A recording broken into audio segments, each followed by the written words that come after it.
Good afternoon and welcome to Newsbeat on Metro TV. This bulletin is also live on DSTV channel 277. Coming up in the headlines. Chairman of Parliament's Defense and Interior Committee, Kennedy Ejapon, demands immediate dismissal of the Ashanti Regional Urban Roads Director for failing to provide speed ramps to protect school children of the Islamic SHS in the Ashanti region. Minority leader Haruna Iddrisu demands the urgent summoning of the Minister for Food and Agriculture over the state of the poultry industry in the country. And in news from elsewhere, monsoon storms in Bangladesh and India have killed at least 41 people. Details of this shortly.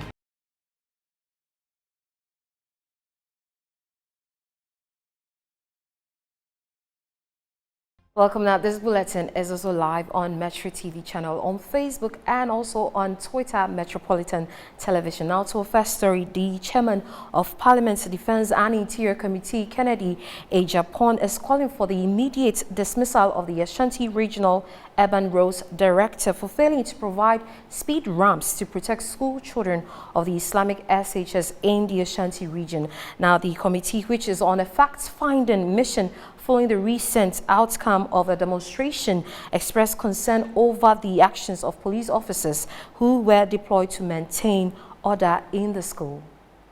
Parliament's Defense, Interior and National Security Committee has faulted the Urban Roads Department for failing to act on the request by authorities of Islamic Senior High School to install speed ramps in its frontage over the past 10 years. The 18 members of the committee, acting on the directive of the Speaker of Parliament, Alban Badman, visited the Ashanti region to abreast themselves with the circumstances leading to the June 13 protest. Members of the committee met management, the students' body, the injured students, and a teacher during a visit to the school. Chairman of the committee, Kennedy Ejapon, did not mince words and called on the Roads and Highways Minister to sack the Urban Roads Director in the Ashanti region. The school has written to Ashanti Regional Urban Roads Director since 2010.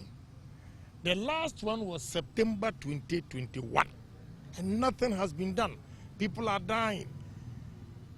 People get injured, the damage to their cars, and all the letters paid no heed. I think somebody should be fired from there, honestly.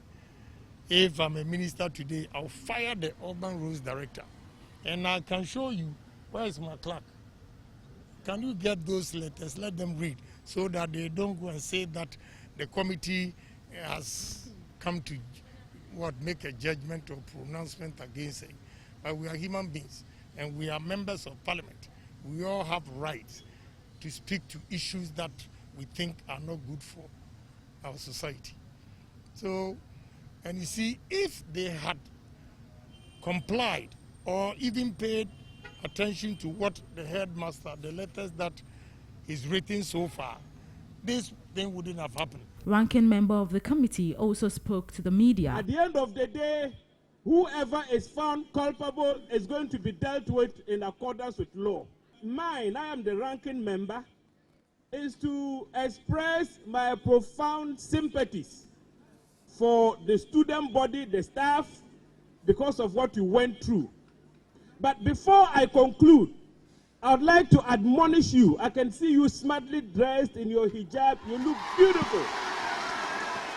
Also at the school to commiserate with the students was National Coordinator for the Zongo Development and Interior Secretariat, Ben Abdullah Banda. Once these two institutions have taken up the matter, the police service and Parliament, that is representing the people, I know they work hand in hand to ensure what was wrong or what is wrong is righted at the end of the day, and those who are found culpable will be punished according to the law. Away from that, the NDC communication member team member Beate Anan has called for the immediate removal of the Member of Parliament for Dome Kwabena Sarajwa Safo, whose absence, she says, is affecting the work of the ministry she's heading as a minister. You do not allow one woman to hold millions of women to ransom. Why can't we separate Address Sappho's absence from Parliament from her role as a Minister of State? Because she can, and they can make way for her in Parliament for whatever reason and in the party. But for her to still be at post, receive salary as a minister, when in recent time we are told that post-COVID, gender-based violence has increased. There is no data as we speak from 2017 to now from that ministry to show how it is even increasing. The last time I checked, the data available was as far back as 2016. And we have these challenges, and we are told that, I mean, if the chief of staff can dole out 120,000 to her to come and vote during an e-levy, if you accumulate the salaries of MPs and even as a minister for a year, I'm sure it will just be around the 120,000. So why don't they give her another 120,000? Let her sit at home and take care. It was meant to be a birthday gift. Yes, so whatever thing, they can give her another leave gift so she can stay home, take care of her children as a mother, but the country must go. But you see, I am convinced that the second reason they cannot touch Adwoa Sappho is because, you know, she was a Minister of Procurement. Perhaps if they dare touch her, she may have threatened to release all the deals they have cooked with that procurement processes. Right. Because if the board member could make 15 million, I can imagine what the others have made.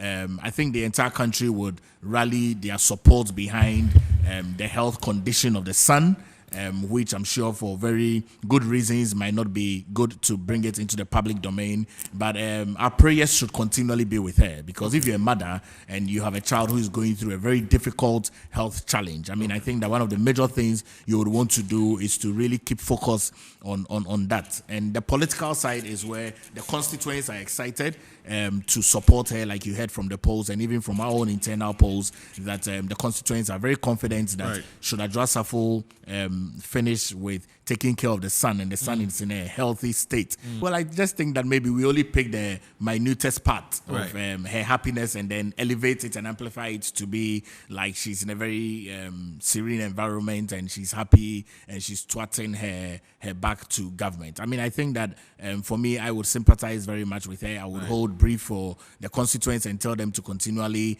repose confidence in her. I mean, clearly the seat is important. And for the government angle as well, I think that as a government, we have a caretaker ministry that is making sure that the ministry does not come to a standstill and the work is continually ongoing. And Parliament is also, the Speaker of Parliament has called for her to appear before the House. And I believe that through the virtual means, as she's able to share all these things on the virtual platform, she should make herself available and speak to the good people of this country, for the Ghanaian people to understand when she's going to come in at all. So there you have it. Government spokesperson Kwadwo Quartey retorting that Ghanaians should sympathize with a member of parliament who is taking care of her ill child. Now let's do more stories. Legal practitioner and communications team member of the NDC, Beate Anan, says the construction of the National Cathedral is a clear case of misplaced priority by the NPP government. She wondered why a personal pledge to God by the President, Akufo-Addo, should be funded from the state coffers. Every serious economist worth his salt would always resort to what we call scale of preference in making any decision whatsoever. And so when you have a country like ours, where poverty is on the increase for the first time in 25 years, if you have a country like ours where this government has not built a single regional or district hospital, if you have a country like ours where the government has not been able to construct schools, if you have a country like ours where students are being asked not to be fed because the government cannot afford to pay for school feeding program, if you have a country like ours where young people cannot provide basic necessities of life, and all these needs and wants are on the table, what you do is that for any serious economist who even knows the law of demand and supply, what you do first is to do what we call a scale of preference. And you say that because the needs are a lot, which ones do we solve? with the limited resources we have. And the irony is that it is President Nana Addo who wants to build a cathedral. President Nana Addo is about the only leader who has exhibited a lot of unchristian character. It was President Nana Addo under whose watch 8 people lost their lives. That is most unchristian. That God will not accept a cathedral from such a man. It was under President Nana Addo that the lives of people became worse. That God will not accept a cathedral from that man. And so this whole blackmailing or trying to say that because we're a Christian state, we are trying to do something for God and people are against it, I think that is just a religious blackmail. And none of us should fall to it, because there are churches in Ghana which has a capacity more than the cathedral that we are seeking to build. The cathedral is about 5,000 seater, which can be expandable to 15,000, and we have churches that have built 25,000 seater. And so if it's about space to do something, there are churches in Ghana with bigger spaces. And meanwhile, government spokesperson on governance and security, Kwadwo Quartey insists the president is equally remains sensitive to the concerns of Ghanaians under the prevailing economic conditions. I can appreciate that the timing is much of a concern. But Moro, you are aware that we run a political system in this country. And so at various stages of our political dispensation and our political leadership, you will need one leader to make a decision. And I do not think that the president has stated that he's going to complete the building of the cathedral in 8 years. I mean, he's clearly also stated that it's taking many years for a lot of cathedrals to be built, over 100 years. And so he's looking to be the one that would set the foundation. And many people that would come in the years to come would have an opportunity to build and contribute significantly to that. Nextly, as well, is the economic side of the cathedral. We are aware that all around the world, I mean, if you go to various countries, like you go to Rome, you go to America, you go to the Middle East, number of cathedrals, Cologne Cathedral, St. Paul's Lutheran Cathedral, all those cathedrals raising high level of money. I mean, close to about 5.5 billion euros in a year of investment that comes into it. We are aware as well that the unique characteristics of the National Cathedral that we want to have is to have an African Bible museum and to be able to really place our Christianity in context in terms of Africa, because especially for followers of Jesus, we are aware that at the time when he was being chased, the Holy Spirit revealed to his earthly parents and asked that they come into Africa, and they came into Egypt. And so clearly the tourist attraction that is going to bring into the continent of Africa the large number of people from various religious environments that would come in as tourists. It's something that we need to be able to look at and look at the future of this cathedral. I think that we cannot displace the single majority of Christians who follow Christ and who also argue that, I mean, the timing might not necessarily be right. But we do agree that at various stages of our political regime, leadership must come to bear.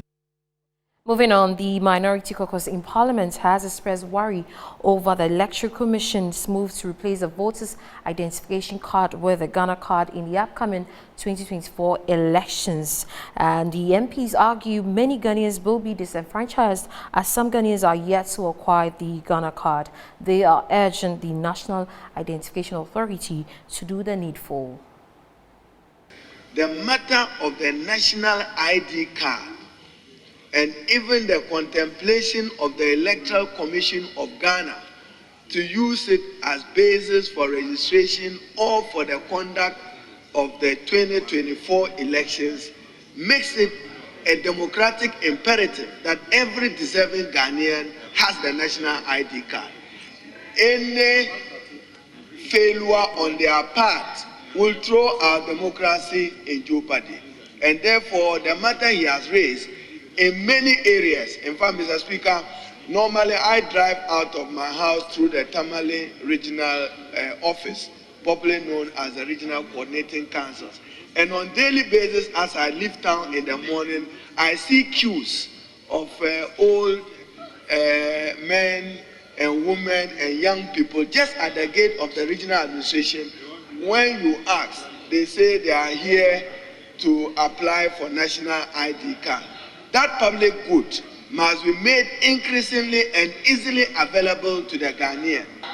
Is if the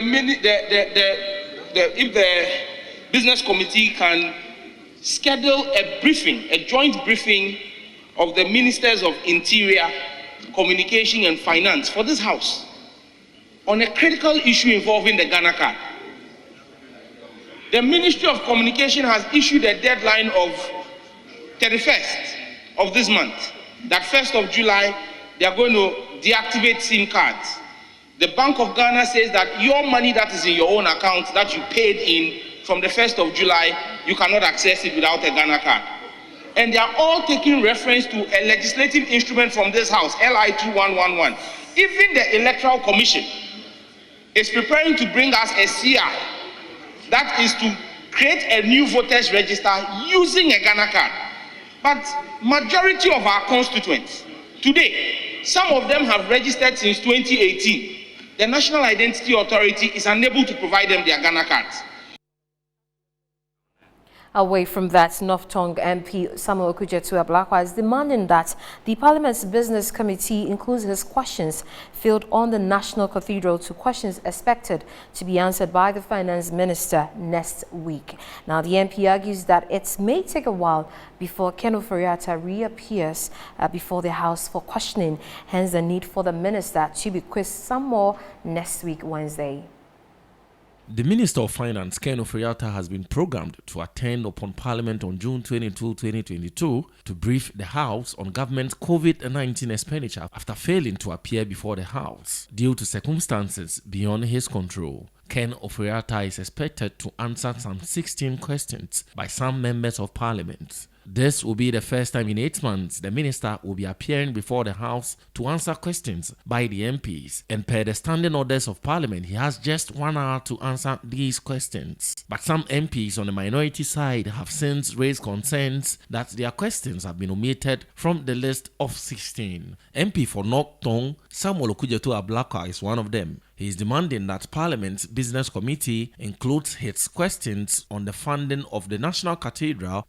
I would have thought that with the Minister for Finance coming to the House on Wednesday next week, after his inability to be present yesterday, we will have added these National Cathedral questions, because it's a very, very important matter of enormous national interest, and it also relates to Article 178 of our Constitution, whether the Finance Minister can be spending without parliamentary approval. So I do not think it's too late if the Majority Leader can consider ensuring that these questions are added to what the Finance Minister will be responding to on Wednesday next week.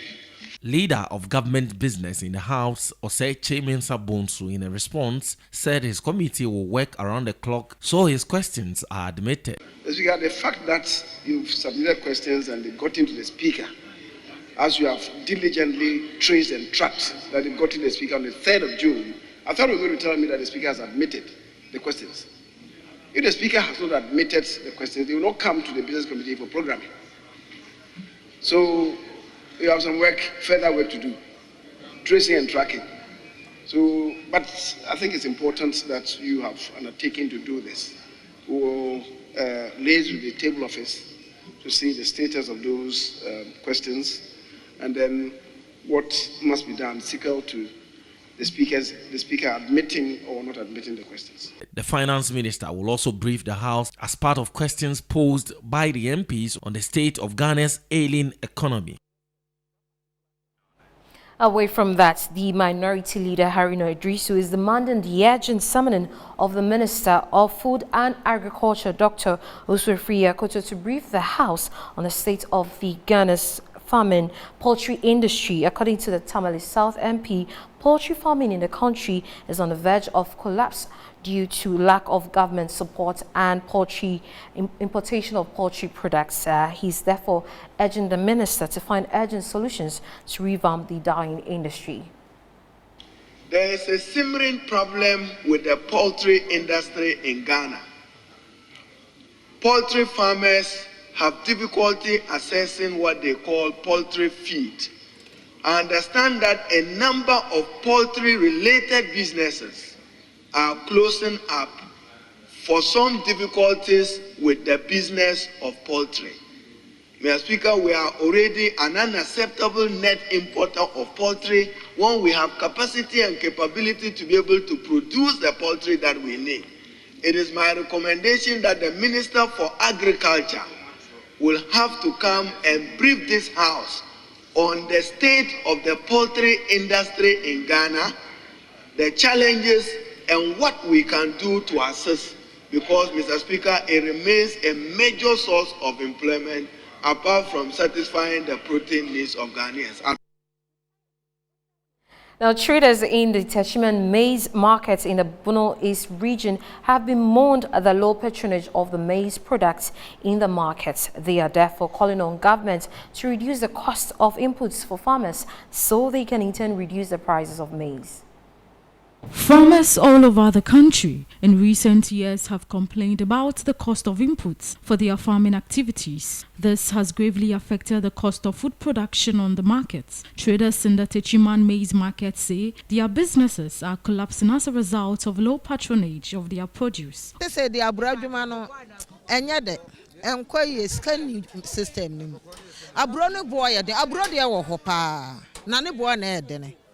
Abroni boy ya de kwesi se adrono kura ya de to adrono kura ya de to ya to de kodono ne boy ya de me pa sho mo na me nya free cashew mu ni se me cashew ma dua titim ama mframa foma se bi me sisa me nya bi na cabbage so wa paafo am na omo ye cabbage adwuma se bi me watofo so won kan na ya tomre bi a cabbage utumi dua wonya paafo atofo omo ye den omo beto ene ya hawo kase a den sisi a yewo niam sisi a niam no bon so akosoro bibia ye ko fa no no matum loro fence o matum nti ye so de ba ha say nsu etum. Obiri Yabua, the secretary of the Techiman maize market, debunked the notion that there is maize shortage. He said its high cost is affecting their trade. The Deputy Minister for Food and Agriculture, Yao Frimpong Ado, who visited the markets, assured the traders food prices in the country will soon decline. We all know what is happening around the globe. Ghana is not an island. We have been affected by this global phenomenon of high prices of everything. But the good thing is that unlike other countries, in our sub-region here, we have the goods in stock. He also debunked claims of maize shortage in the country. There has been some hits in the media and everywhere in the urban areas, especially Accra, that there is hunger, there is no maize in the system, and that very soon Ghanaians are going to starve and all that. We used to say that these are naysayers, doomsday prophets and all that, because in our records we knew that that wasn't the situation. Farmers in the region are also calling on government to provide them with fertilizers to improve their yields. Now, agricultural tertiary institutions in the country are calling on government to support them with an allowance in order to help them thrive in their studies. President of the Students' Representative Council of the Kwadwo Agricultural College, Lambo Wisdom, says they are struggling to pay their fees and cater for their needs. The Kwadwo Agricultural College was established in 1922 to train all levels of agricultural staff in Ghana and from other countries. The students, after 100 years, are calling on government to give them an allowance to support them in their studies. President of the Student Representative Council of the college says they are struggling to keep up with their fees. Which is a stubborn block for us, is a worry onto us. Our managing of our own affairs on campus is a little bit difficult onto our side. We are not able to care for ourselves. The system is also hard. We are pleading with the government to revive the agriculture students' allowance for us, so that it will also help us more. Because the nursing training people, when they complete, they are still relying on the government. Today they are teaching us agribusiness, taking agriculture into business. So we need the allowance to also help ourselves too, as well. The posting too, when we finish school, there is no posting for us. So the government should also do something about it. The Minister for Food and Agriculture, Dr. Owusu Ifeakoto, after hearing their plea, pledged government support. So we are opening up a lot of opportunities for agricultural students. And the question about accommodation, which the lady brought up, the principal brought up, is something that is very close to me. I've written as part of the 100th anniversary about how many letters to how many institutions, about 19 institutions, raising money for us to build how many, 500 unit accommodation for the students. And so, although you don't see me here, I'm doing so much for you. The visit by the sector minister to the college forms part of his annual regional tour of the country aimed at promoting agriculture in the country. We're going for a commercial break. Do stay.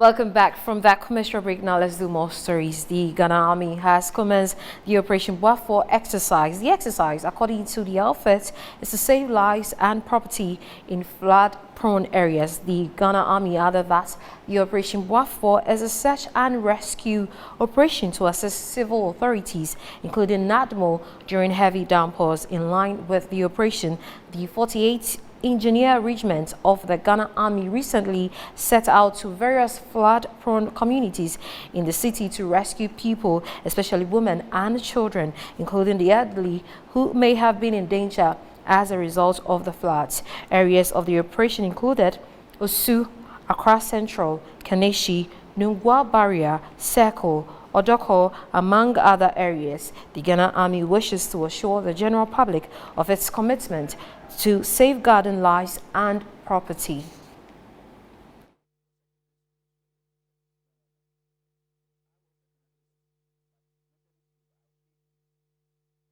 Away from that, President Akufo-Addo has commissioned the second phase of the University of Ghana Medical Center. The completion, according to the president, signals government's resolve to enhance medical facilities across the country to boost medical research and tourism. Management of the University of Ghana Medical Center says it is positioning it to solve complex medical problems. The second phase of the facility comes with an added value of cancer management, reproductive technology, additional accommodation facility for its over 1,000 staff, and many more. CEO of the UGMC says the facility is being positioned to offer quaternary services in medical simulation, clinical services, and scientific research during its commission on Friday. That's in August 2019. With much pride, we operationalized our cutting-edge medical simulation and training center, which is the biggest training center in West Africa. This training center is nationally recognized and multidisciplinary academic center and is committed to achieving excellence in medical education through the use of highly quality cutting-edge computer-based simulations. Our 1,000-bed clinical services section of the UGMC is committed to promotion of favorable health outcomes through innovative, customer-centered, cost-effective and highly quality processes. We are currently running almost 40 specialty and subspecialty level clinics from a humble beginning of running 3 general services at the OPD. This section has the biggest ICU in the country, the second biggest cardiothoracic center in Ghana, and so far, we are pleased to say we have successfully conducted 12 open heart surgeries. President Akufo-Addo lauded the efforts of management of the UGMC for driving government's vision. The added value of the second phase, which is estimated at 14,500,000 euros, includes the establishment of the implementation of the investment and business model to make the facility self-sustaining over a 5-year period. The facility further strengthens government's resolve to enhance the capacity of the country's health facilities to provide medical tourism in the region and beyond. He said government will ensure the availability of the right skill set at the facility to deliver cutting-edge services to its clients. Meanwhile, Health Minister Kwaku Afriyie is urging Ghanaians to observe the COVID-19 safety protocols as the country has experienced an uptick in COVID-19 cases.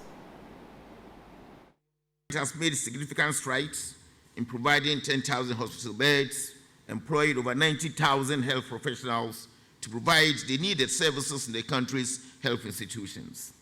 And as a way of improving pre-hospital care, 112 ambulances for pre-hospital care will be delivered soon to augment the existing fleet. This is in addition to the 307 ambulances that have been provided for almost every district in the country at the moment. So, President, to address the COVID-19 issues, treatment centers have been constructed. One at the 37 Military Hospital, we have one at Pantan and Dodua. Works are nearing completion at the one in Kumasi Treatment Center at Sewa. As you may be aware, there are a few reported cases of COVID-19 cases lately, and I will therefore appeal to all and sundry to adhere to COVID-19 protocols of hand washing, wearing of masks, especially indoors, and social distancing. Away from that, Municipal Chief Executive of the Ghana West Municipal Assembly, Clement Williamson, has declared war on structures erected on waterways and roads in his jurisdiction. He said during Thursday's inspection that the exercise was to sensitize and warn offenders about the impending demolition exercise slated for next week. Thursday's sensitization and part demolition exercise was in response to the President's directive to clear structures built on waterways to curb the issues of flooding in the city. The Municipal Chief Executive of the Ghana West Municipal Assembly, Clement Williamson, along with his team of directors, engineers and enforcers, went around the communities to inspect some of the structures that had been put up in roads and on waterways. Several structures were hammered down, which caused the owners to flare up and react.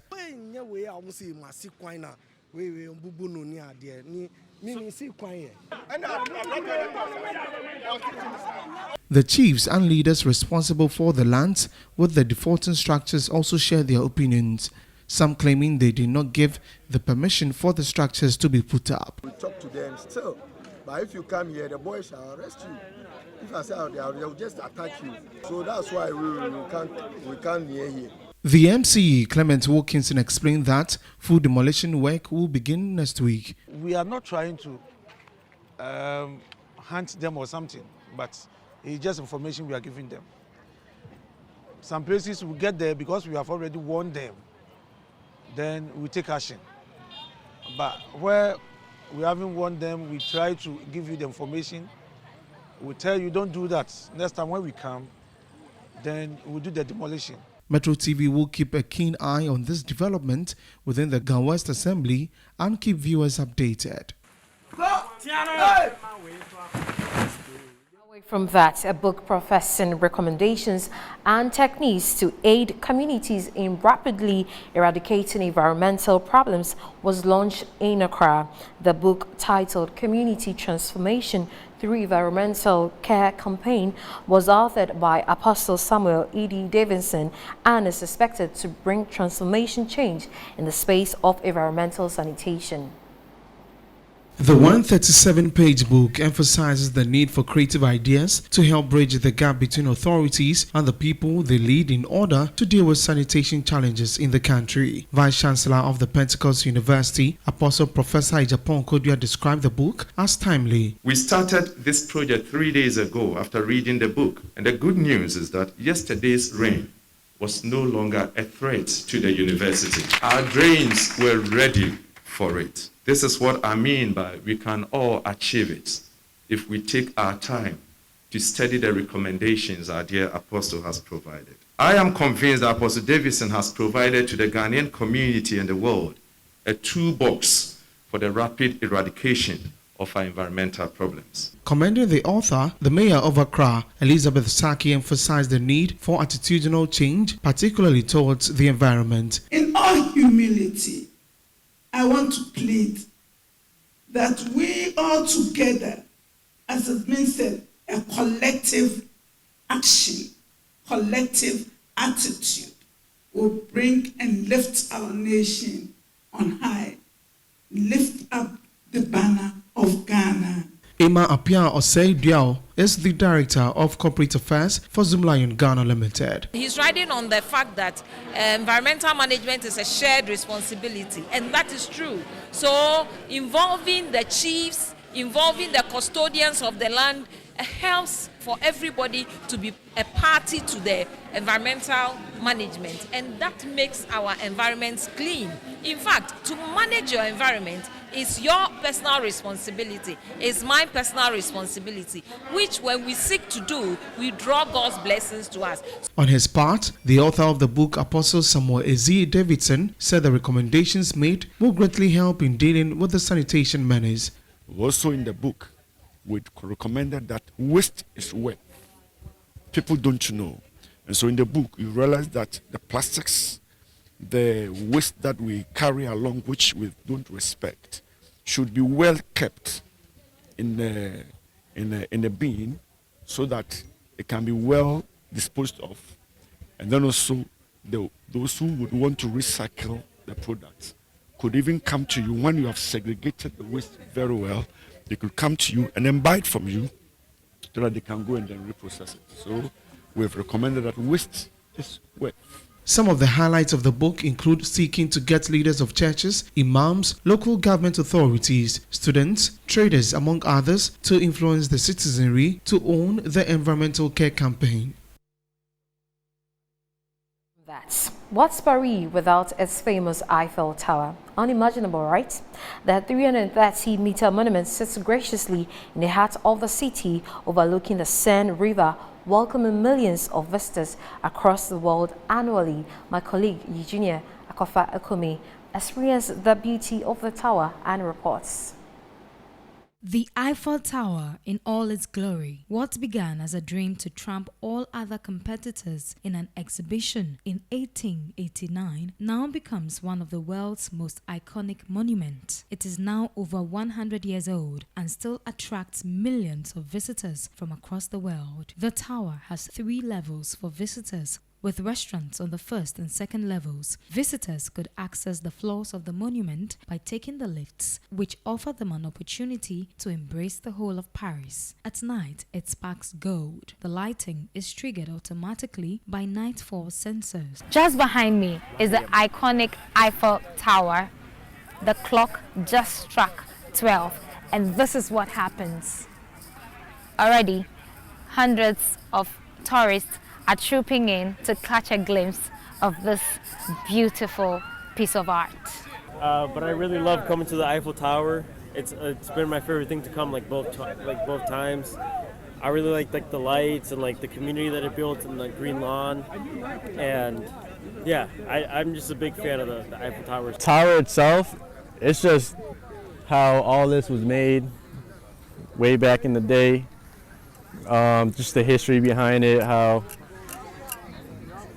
the artist made the whole architecture and everything, and how beautiful and lit up it is, and just the opportunity for you to actually be able to go up into the tower itself. Eiffel Tower sits on the bank of the Seine River, which is over 700 kilometers long. The cruise on the river, spanning 2 hours, offers visitors the opportunity to see magnificent monuments in the city while enjoying sumptuous meal and music.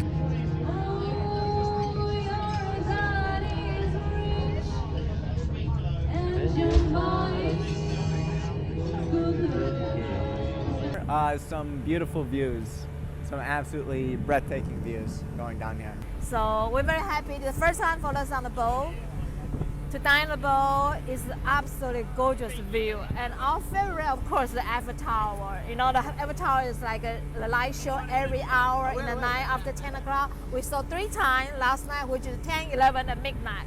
We had a great time. The Seine River is listed as one of UNESCO's World Heritage Sites, and the view, I must say, is spectacular. So next time you're in Paris, do well to visit this river. Eugenia Akopakume, Metro News, Paris. Such beautiful scenery. Now business news is after this.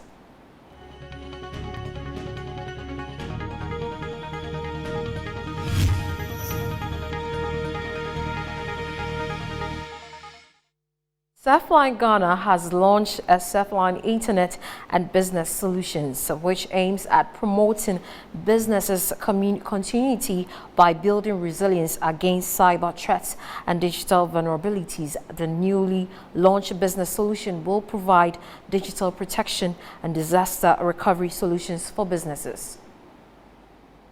Surfline Ghana is a product of the Surfline Communications Company, which was established in 2011 to provide high-quality internet connectivity to the Ghanaian market.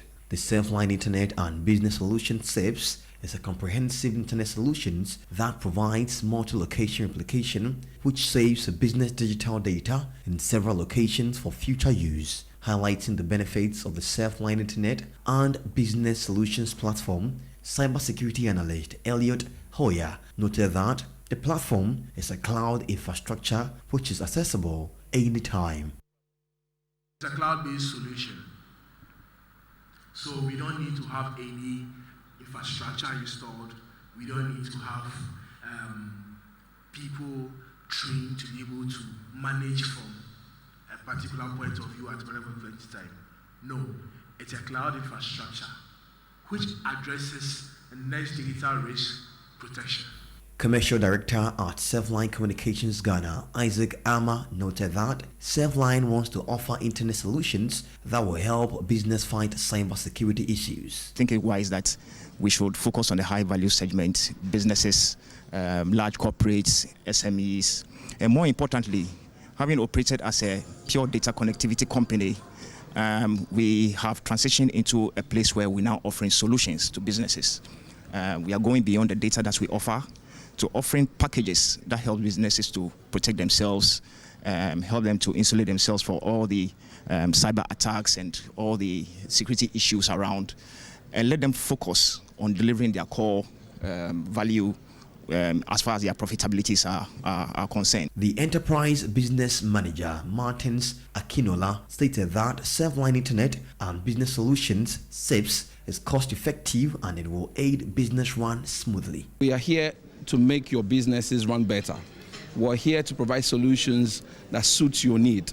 We're here to provide solutions that are cost-effective and, of course, very efficient. Amongst them, of course, is the data recovery service, which tends to protect your business in case of risk. The launch of Surfline Internet and Business Solutions, SIBS, was held in Accra with cyber experts and business owners in attendance.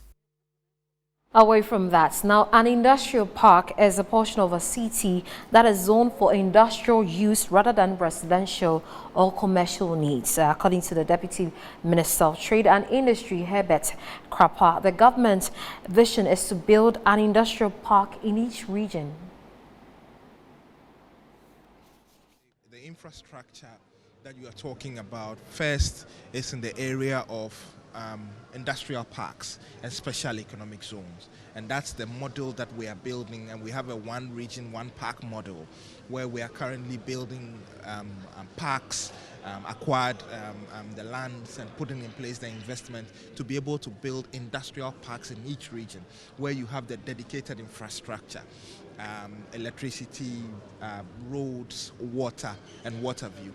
And then we are able to attract investment into those parks, those enclaves, special economic zones, that allows the private sector to have the space to be able to go into AFCFT. Of course, we also have a very modern airport We have a very modern, improved seaports, and then more are also being built, all to help with trade facilitation. The Abidjan-Lagos corridor is actually being worked on. I was in Lagos 2 weeks ago for a meeting of trade ministers on that corridor, Côte d'Ivoire, Ghana, Togo, Benin, and Nigeria, to ensure that trade facilitation on that important corridor, be it infrastructure, be it road, be it digital interoperability, is harmonized so that our traders can take advantage of the infrastructure and then move. In terms of digital trade, that's one of the protocols that is being negotiated under the second phase of the AFCFTA agreement. We'll bring you more news after this break. Do stay.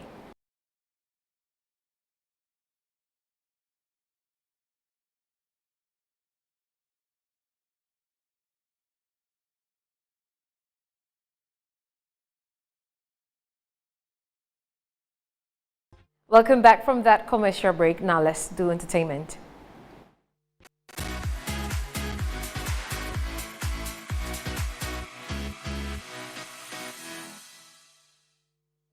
Hammers and nails are often used for hanging up art pieces, but for one Nigerian artist, those tools make the art itself. The 27-year-old graduate Odunayo Fapohonda from southwest Nigeria developed his interest in nail art in 2015 when he met someone using nails to make art. He now makes artistic designs and images by hammering hundreds of nails into wood.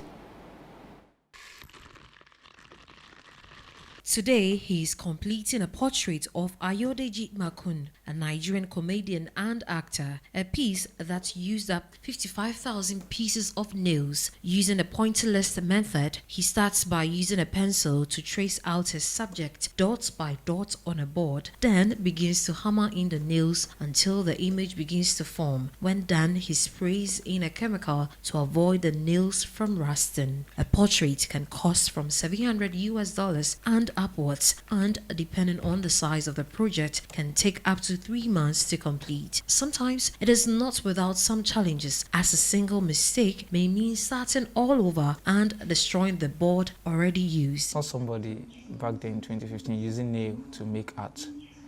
I love it and I take my time to learn it, and today I can call myself a professional. You have to be very, very technical, because if there's any mistake, it requires us to damage the board.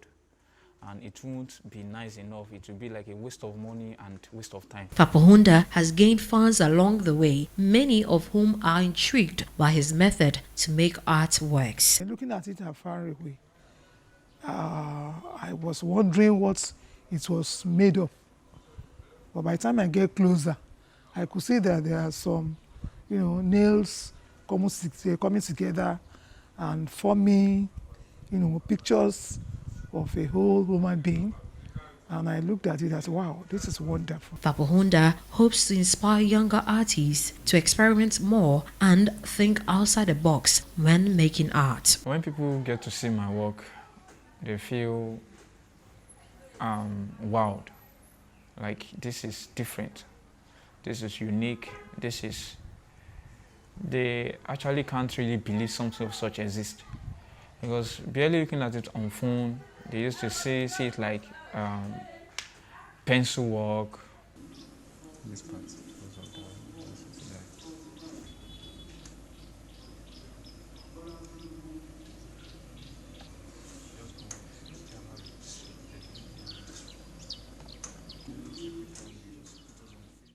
Quite beautiful. Now international news is next.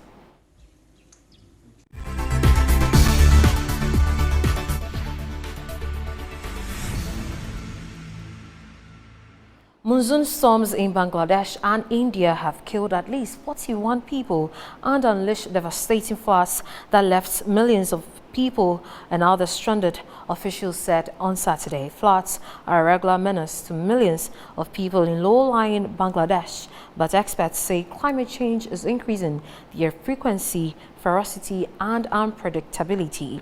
Relentless downpours over the past week have inundated vast stretches of Bangladesh northeast, with troops deployed to evacuate households cut off from the neighboring communities.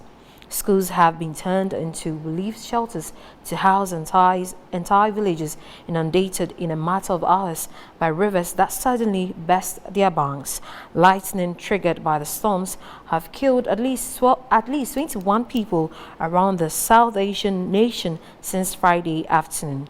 Among them were 3 children aged between 12 and 14 who were struck by lightning on Friday in the rural town of the Nandale, said local police chief Mizanel Rahman.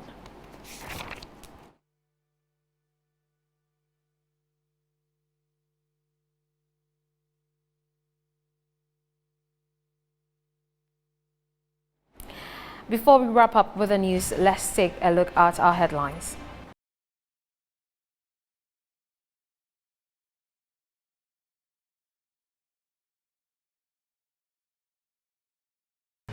Chairman of Parliament's Defence and Interior Committee, Kennedy Ejapon, demands immediate dismissal of the Ashanti Regional Urban Roads Director for failing to provide speed ramps to protect school children of the Islamic SHS in the Ashanti region. Minority leader Haruna Iddrisu demands the urgent summoning of the Minister for Food and Agriculture over the state of the poultry industry in the country. And in news from elsewhere, monsoon storms in Bangladesh and India have killed at least 41 people. That's it for the news on Metro TV with me, Harriet Adi. Have a great day and do sure to enjoy the rest of our programs.